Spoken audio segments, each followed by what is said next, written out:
Ça sent le gaz pour les pissenlits. Ils disparaissent un à un, carbonisés au propane, dans ce parc de Guyancourt.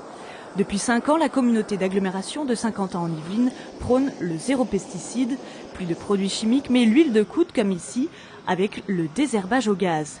Le bois élagué, lui, se retrouve en copeaux dans les massifs.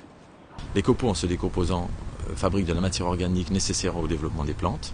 Les copeaux retiennent l'humidité, donc la plante a besoin de moins d'eau.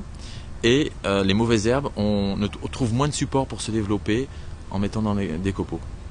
Mais ces différentes techniques sont forcément moins efficaces. Les mauvaises herbes réapparaissent plus rapidement et ce n'est pas le seul inconvénient. C'est un surcoût effectivement qui est principalement la main-d'œuvre supplémentaire pour passer plus souvent.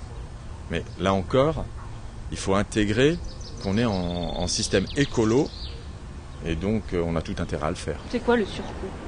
Qu'on prenne à peu près en pourcentage peut-être? Le surcoût, 50% de plus. Un surcoût que l'agglomération dit n'avoir pas ressenti et qui n'a donc eu de répercussions que pour les entreprises sous-traitantes.